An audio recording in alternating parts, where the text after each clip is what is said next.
श्री स्वामी समर्थ. मैं गया नहीं जिंदा हूँ असेच म्हणणारे आपले स्वामी समर्थ.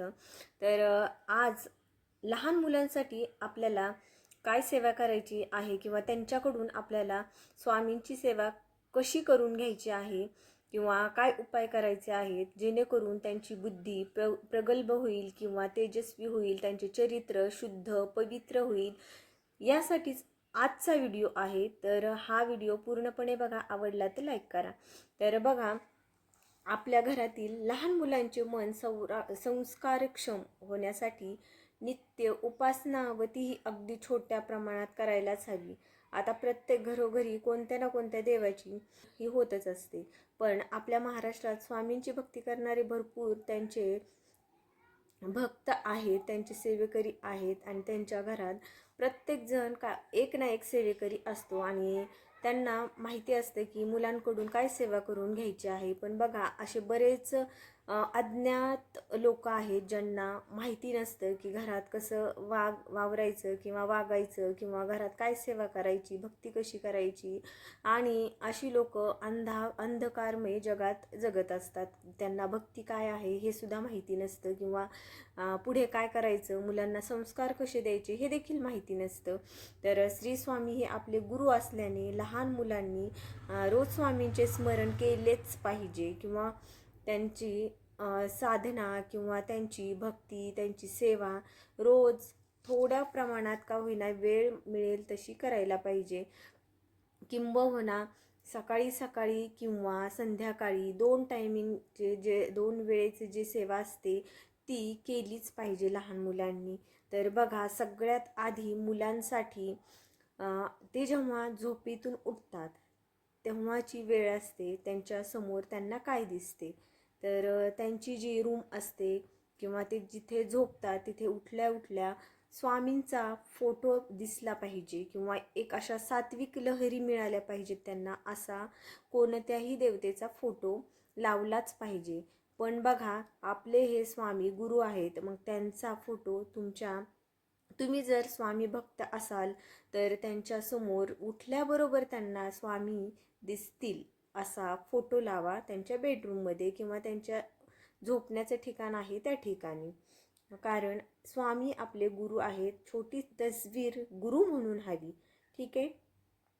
लहान मुलांनी रोज सकाळी उठल्याबरोबर आंघोळ केल्यानंतर संध्याकाळी दिवे लागणीच्या सुमारास किंवा रात्री झोपताना स्वामींच्या फोटोला मनापासून नमस्कार करायचा आहे. बघा, मुलांना या गोष्टी मनाने कळत नाहीत किंवा त्यांना त्याबद्दल ज्ञान नसतं, ते अज्ञात असतात, अबोल असतात. त्यामुळे घरातल्या आईचं काम असतं, घरातील मोठी व्यक्ती जी असते त्यांचं काम असतं की मुलांना संस्कार लावायचे. त्यांना जर लक्षात राहत नसेल, ते सतत विसरत असतील, नमस्कार करायचा किंवा रोज सकाळ संध्याकाळ देवापुढे बसायचं, त्यांचं नामस्मरण करायचं, स्वामींची सेवा करायची, देवाला नमस्कार करायचं, ते विसरत असतील तर सतत त्यांना सांगत राहण्याचं काम आईचं असतं की तू नमस्कार कर. तर बघा, श्री स्वामी समर्थ हा मंत्र किंवा नामजप अतिशय सोपा आणि सुरळीत आहे मुलांकडून म्हणून घेण्यासाठी. तर रोज सकाळ आणि संध्याकाळी 11 वेळेस हा जप किंवा मंत्र मुलांकडून म्हणून घ्यायचा आहे. आणि रोज संध्याकाळी शुभम करोती कल्याणम हा श्लोक मुलांकडून म्हणून घ्या.